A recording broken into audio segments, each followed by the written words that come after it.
Ah, yes, God powers.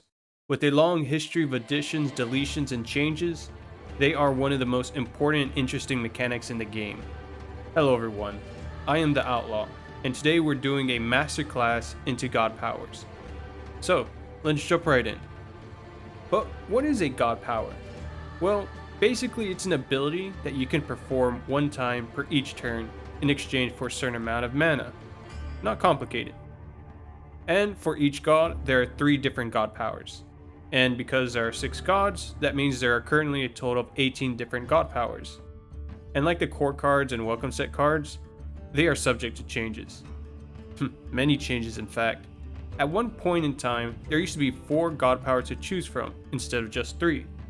And a good example of a god power changing on the individual level is the Slayer god power. It has had about 3 different versions so far that I know of. But that is in the past. Let's talk about the current god powers.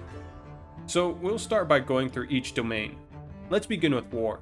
For War, the 3 god powers are Enrage, Slayer, and Valka's Presence. Oh, but before we continue, there is something interesting you should know. You can get some quick insight into what deck your opponent is running depending on the god power they choose. So periodically I'll be referencing research I found while using geodex.com.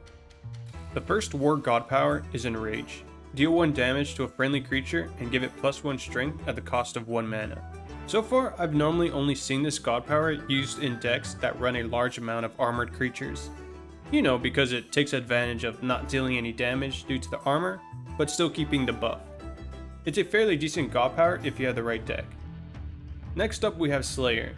The Slayer god power acts as a spell that deals 2 damage to the enemy god. So, take a look here. As you can see, Slayer is by far the most popular god power for War players. However, in this current meta, it's mostly used for Aggro War and Relic War, both of which are pretty cheap and successful decks. And finally, the last War god power is Valka's Presence. It summons a 1/1 minion on the board for 2 mana. Very useful for those big, expensive control war decks. However, outside of those type of decks, it's not good stats for pretty much any other type of deck. So unless you're running a $1,000 deck, I wouldn't recommend using this god power. For Magic, the god powers are as follows: Clear Mind, Mage Bolt, and Palace's Genius. Let's begin with Clear Mind. For the cost of 1 mana, you're able to foresee the top 2 cards on your deck. Then you select the card you don't want. A common mistake new players make is thinking that selected card is the one you want, but in reality the selected card will go to the bottom of your deck. In practice, this god power is normally used for combo decks, usually the Portal Wrangler deck and the Dralamar combo deck. Trust me, fun to play with, but horrible to play against. Next, we have Mage Bolt. It deals 1 damage to any character for the cost of 2 mana. Very useful for popping ward or simply dealing 1 damage. And as you can see, it is the most popular choice for most Magic players. It's mostly used with Control Magic and Card Draw Magic decks. Both are the most popular decks right now in the current meta. And lastly, we have Palace's Genius. Add a 1 mana magic spell to your hand for the cost of 3 mana. This can be good if you're constantly drawing spell damage cards, but in reality, you're normally going to get your hand cluttered with a bunch of Lost in the Depth cards. So, as for what decks you'll see this god power in, well, it's currently not widely used for any type of deck. It's just not that viable, or at least not yet. As for nature, the god powers are as follows: Flourish, Animal Bond, and Selena's Mark. So let's first take a look at Flourish. Heal 1 of your creatures for 1 at the cost of 1 mana. Honestly, in the current meta, I'm not too sure why you would pick this. People probably pick it on accident, you know, like a misclick while trying to pick a real god power. Or maybe it's okay for a certain type of region nature deck. Maybe something like a trigger for a card like Dahlia. But to me, a god power should be good in as many scenarios as possible. Limiting the synergy of your god power to 1 card or 1 play doesn't seem like a good idea to me. But moving on to Animal Bond. Summon a 1/2 Badger with Confused for 2 mana. It synergizes very well with aggro nature due to Badger being both wild and a body that can't be dealt with by another god power like Mage Bolt or Orpheos Distraction or Blood Ritual. Now, I said it's mostly used for aggro nature, but if we check the meta, it is used by pretty much all nature decks. The next god power we have is Selena's Mark. Deal 1 damage to a random enemy creature and heal your god for 1. Normally I see this used in slower nature decks like mid-range or control, but again, both Selena's Mark and Animal Bond fit pretty well with just about any nature deck. You can't really go wrong as long as you're not picking Flourish. But let's move on to Deception. For the Deception domain, we have Thievery, Flip, and Orpheo's Distraction. First, let's start with Thievery.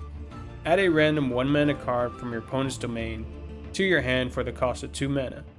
In my experience, this god power is mainly used in super slow control decks that invest heavily for the endgame, but not often used. Probably because those decks have very high cost and aren't that good. As for the next god power for Deception, Flip, it's almost never used. For 2 mana, draw 2 cards, then shuffle 2 cards into your deck. The only time I've ever seen this god power used is for very niche sleep decks, with the idea being to cycle for the cards you need to stall your opponent. But in my opinion, this is just too slow. In my experience, you never really get to draw the cards you need in time. And finally, we have Orpheo's Distraction. Deal 1 damage to a creature and give it hidden for the cost of 2 mana. This is by far the most versatile god power in the game. If you run into an enemy in frontline, just hide it. If you have a strong creature with low health, just hide it. But remember, it also deals 1 damage, so it's still good enough to finish off weak enemy creatures. Aggro Deception, Mid-range Deception, or Control Deception. Doesn't really matter. This god power works well with any deck.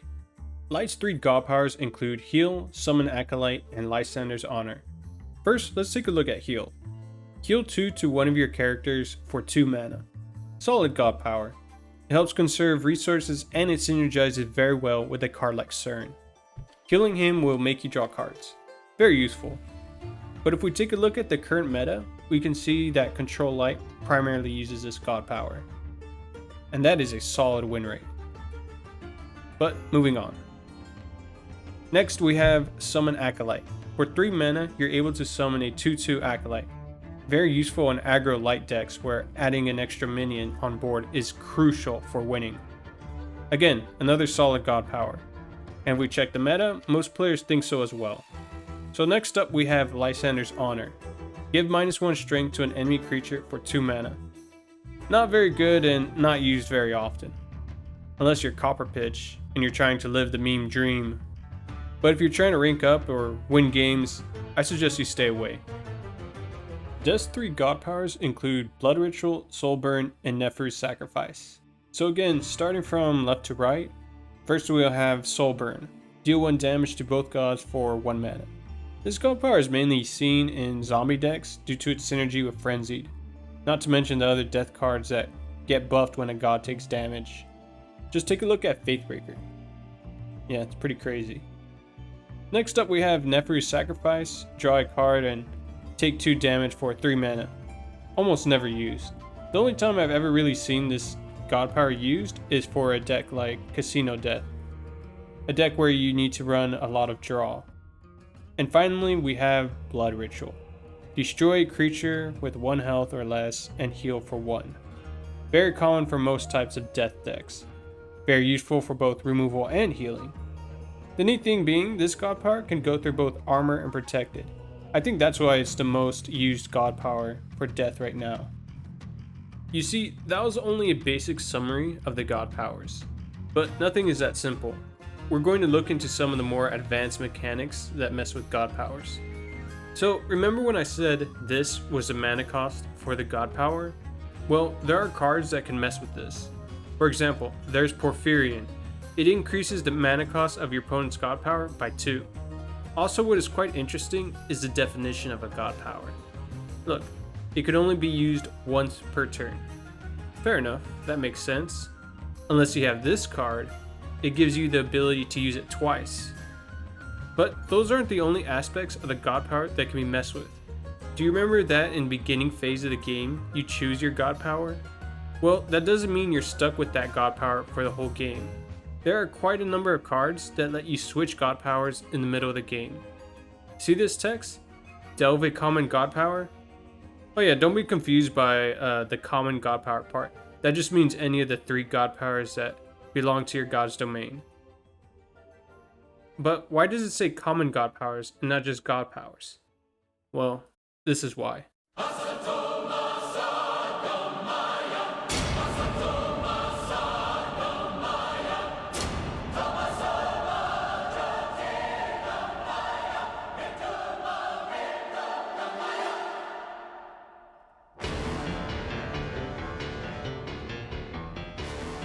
The Genesis set contains 6 legendary cards that change your god power into a special god power for that domain.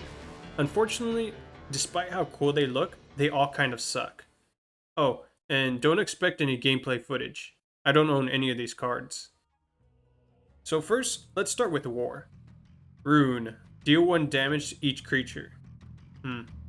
I'm sorry, but as cool as the card art looks, this god power really isn't that viable. In fact, I think that this might be the worst god power I've seen. I mean, nobody's really playing this card because basically you're paying 7 mana to make your god power worse. Yeah, not good. But maybe the next domain will fare better. So next we have Nature. Through the legendary card Nature Overgrown, we can gain the god power Cultivate. For 2 mana, give all friendly creatures +2 strength.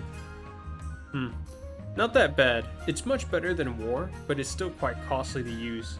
But still, I think Nature would prefer to have a big 7 drop for tempo in their deck than pay 7 mana to change god powers. So next, we have Magic. Through the card Magic Unburden, we're able to get the god power Seer. Oh yes, for C2 and draw a card. Quite a decent god power, but in my opinion, it's just a little too slow to be practical. At that point in time, you're playing big creatures, not looking for them. Yes, the secondary effect of transforming creatures is pretty good, but again, it costs 8 mana. Despite that, I still think it's pretty decent if you can get it in the right kind of ramp magic deck. Next on the list we have Deception. Through the card Deception Unshrouded, we can receive the god power Larceny. For 2 mana, add a random copy of a card from your opponent's god and summon a 1/1 Rogue Skulker. Actually pretty decent when you're playing an expensive mill control Deception deck. It guarantees value in fatigue phase of the game, but again, I haven't seen it enough times to really know how good it is. So moving on. Next on the list we have Light. Through the card Light Ascended, we can obtain the god power Shine. For 2 mana, we can summon 2 Will-o'-the-Wisp. I'll be honest, I have played this game for about a year and a half, and I have never seen this card played. But we can kind of infer how good this card is by looking at the Will-o'-the-Wisp. A 1/1 with Ward that can summon another 1/1 with Ward. Honestly, not a lot of stats, and I guess the god power isn't that bad, but again, I don't think a 6 mana give +2 health to your board and change your god power is strong enough to help you in the game. You know, tempo wise. I mean, a card like Holy Writ does better, and instead of using 6 mana to change your god power and get +2 health, you can just use Asterius. He'll give your creatures +2 strength and +2 health. So yeah, although the card is cool looking, I don't really think it's that viable. So Light is unique because with the most recent set of cards released, Light's Verdict, there's a card that unlocks another legendary god power. This is probably the most important god power right now. Yes, it finally helps bring back the Chosen archetype, but I'm not talking about that. What I'm talking about is the precedent for adding a new legendary god power. With the introduction of this card, we can now assume that there will probably be more cards in the incoming expansions that eventually bring new god powers. Imagine a legendary Onslaught card. Fun. And finally we have Death. Through the card Death Unborn, we can obtain the Blight god power. For 2 mana, give burn +12 to a creature. Yeah, fairly strong to me. This god power alone can take out some really big creatures, not to mention other effects of the card. I think this card and god power are the most viable out of the entire set. HP intends to perform fairly well with it in his controlled death deck. So I think that pretty much covers everything.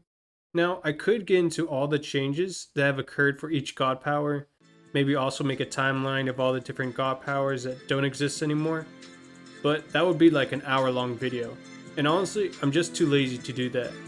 I mean, this was supposed to be a 2 to 3 minute video, but now it's almost pushing 15 minutes. Yeah, I don't know what happened. So that about concludes the video for today. I hope you learned something. I went as deep as I could with the time allotted for making this video. So leave a like and subscribe, and remember, new videos every week. Later.